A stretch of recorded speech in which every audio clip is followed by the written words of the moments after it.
Hi guys. Tonight I'm gonna read from my debut poetry collection, which is called The Fire Within. And I'm going to start with the second poem.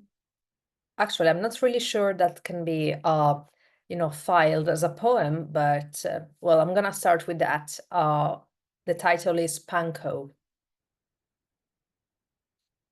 What am I doing in this apartment with you? The sky above Berlin is gray. The colors are sharp and dark. You fell asleep, and your laptop keeps on looping a video of a 1930s cartoon whose black and white characters dance spasmodically to barely hearable techno music. Above you, there are pencil-drawn sketches mounted on the wall in the form of a storyboard. On your right, a chair with your clothes on it. On your left, the floor is an obstacle course of ashtrays, lighters, books, bottle of Sternian Club Mate, until the desk on which you give birth to your creations. I met you on the train. You're mute. The fact that you wanted to communicate with me got me intrigued. Firstly, an alphabet of glances in the distance, then closer, then writing in German on a notebook.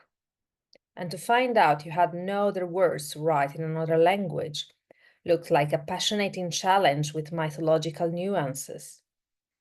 While the train ran silent and fast across continental Europe, we kept on talking. Eyes, hands, glances, the few thin words I know in your language, drawings, tappings. Then I followed you in Berlin. The mating ritual was short but intense. When the word fails, there's a whole universe screaming in its place. Language is a structure as frail as a sparrow's ribcage, unfit by nature to carry the heaviness of emotions. Even tried in every way and with the best of intentions, feelings cannot be converted into words. It's never the same thing. And that's an objective fact, like water boils at 100 degrees Celsius. One of those things you just have to accept. We ended up on your mattress looking at each other, communicating with our paraverbal system. I had an orgasm, then another, even if less strong. You too. We cuddled. At the beginning, I was afraid, of course. I had the same fear of every girl growing up in the presence of mother, father, television, school, society. Warning, beware. Beware of males, beware of strangers, beware of others, beware of everything. It's dangerous. You end up badly. Dark alley, ambulance, hospital, morgue, obituary. It could have been anyone. You could have had a murky past casually picked among the thousands of stolen childhoods that subsequently evolve into misfits and malfunctioning adults. You could have been a thief, a killer, a rapist, or, at best, a subnormal. Instead, I find out you know this. You smoke weed and tobacco. You read Kundera.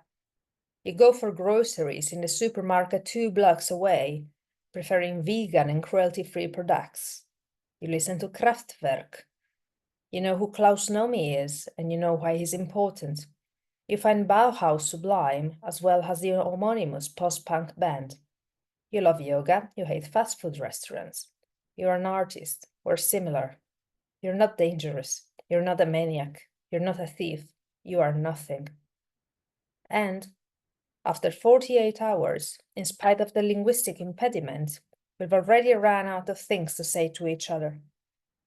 The bitter truth is that if I knew German and your phonetic apparatus worked, we would have run out of them in less than 2 hours. What am I doing in this apartment with you?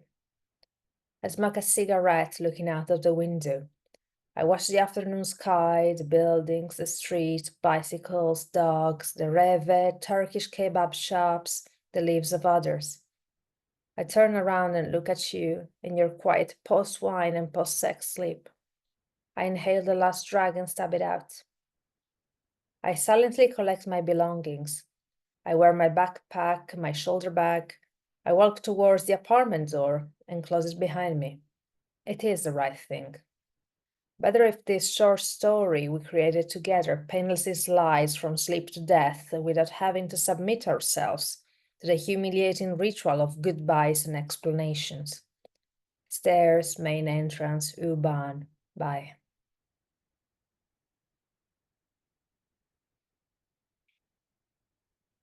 Thank you.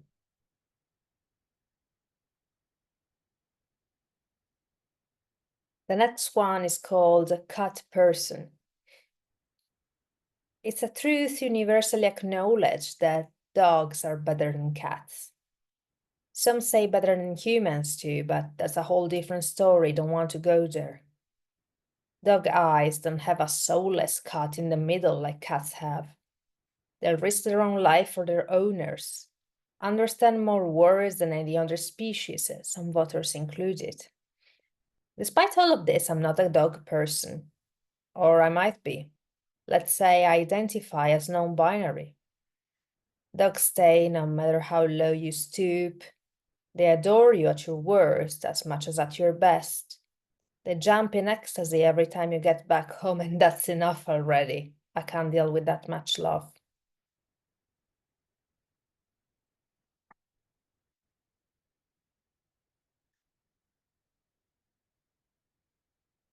Thank you. The third one is called Cinema Italiano, Where Are You Now? I don't have a TV in my apartment, but it's not like I'm proud of that. I'm just stating a fact like I prefer coffee over tea or I'm not a big football fan. Still, when I visit my family in Italy, I grab the remote and soak in the ether, up to my neck in the radio waves. They thank us for paying for the service. Between what the Pope said today and the latest sex scandal, couples uniting after a lifetime of pain, gasping in hugs and spasmodic tears, and you shall say it with Pandora.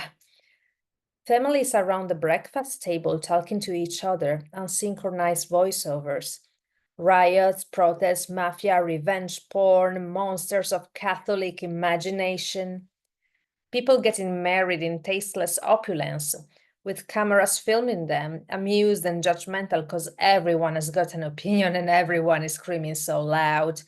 And I'm in love with this Fellinian freak show because I'm no better than them. We're all lost in a cup of espresso.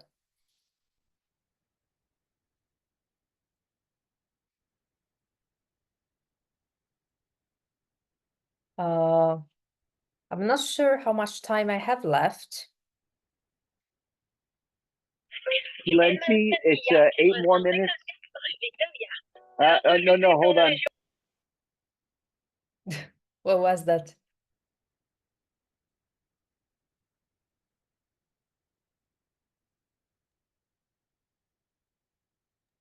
You only You're have read muted, for Dave. thank you. You only have read for 8 minutes, so you have at least 12 more. If you go over, that's fine. Uh, honestly speaking, I'd rather not read too much, but if that's okay with everyone, I will read a couple more, like two more. Is that okay with you? Thank you. This is called hashtag idiosyncrasy. Meal prep, self-care, hydration, resilience, good vibes only, go outside, live, laugh, love, a promo code, detox tea, lifestyle coach, productivity, wisdom pearls, energy, the universe, so politically correct. Motivation, awareness week, fitness guru, nice routine, self-help books, free yoga class, beat yourself. Wait, not like that. And the last one, which is called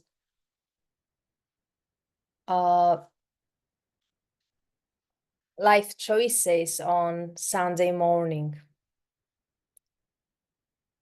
From tomorrow, I'll be peaceful and content, and I won't choke on my own expectations. My hair will be mid-length and well-groomed, and my clothes will smell like brand conditioner. From tomorrow, I'll moisturize compulsively, and my eyeliner will always be on point. I won't put spicy oil on everything I eat, and my breath will be so fresh you'll wish to die in my throat. From tomorrow, my dishes will never form a curious pile in the sink. I'll buy new clothes and find a real job. I'll download Tinder and swipe right to decency and carry his healthy child in my womb. From tomorrow, I'll be okay. You won't even recognize me. Today, however, I got my finger on the trigger and you're in my way. Thank you. Thank you so much. I'll stop the recording after our comments, so you have that too as a record. I love what you do, and I love how concise and punchy it is. Like, you have these sudden lists: hospital, morgue, obituary. There's so much happening in so few words. It's almost like there should be an exclamation point after everything, where you list the fitness guru and all the health routines, and then say like not that or something. Anyway, it's always dramatic and packs a punch. It's powerful stuff. But my favorite is the last poem. From tomorrow, I'll be peaceful and content. And these things like my breath will be so fresh. I'll be okay. What a perspective that is, and how true about humanity. Like St. Augustine said, people are like, I'm going to turn toward God. I'll start tomorrow. Anyway, and there's a great being right now, Sri Sri Ravi Shankar, who said that we never look ahead into the future and say, "Oh, in 2 years I'll be so worried. I'm gonna have all kinds of fear." We never think ahead like that. It's always these wonderful idyllic conditions, and that's exactly what you iterate there. Thanks a million. And always, sometimes it's better to leave people wanting more. And I certainly want to order your book. So let's open our mics and clap or comment or snap or what have you. Performance art. Yeah, just fantastic. I enjoyed your style. Easily listened to 3 times that much. Yeah, wonderful. Thank you, everyone. Yeah. Really a fine set. I really enjoyed all of the way you presented it, and that accent just really appealed to me as well. Yeah, that's rather exotic, isn't it? Your precision and, Oh, just conciseness is really amazing. Just not a extra word in the whole thing. I like your sense of humor. Yeah, Yeah. good point. They, they might be. I identify as non-binary. I thought that was very funny. Yeah, I suppose I am quite sarcastic. I mean, I cannot argue with that. Well, I liked it. I didn't think it was sarcastic. I thought it was funny. One of us. Yeah. Like that poem. Sorry. The poem I read of yours before, where you say like you list all these also health things and mindfulness, and you said like that stuff don't work, and I love the bold assertions that you make, and great stuff. Okay, all right. So I can't wait to share that recording. I hope many people check it out again and again to catch every strong word. And okay, we go now over to Paris again, to Bill Strangmeyer. Thanks a million, Chiara. Thanks so much.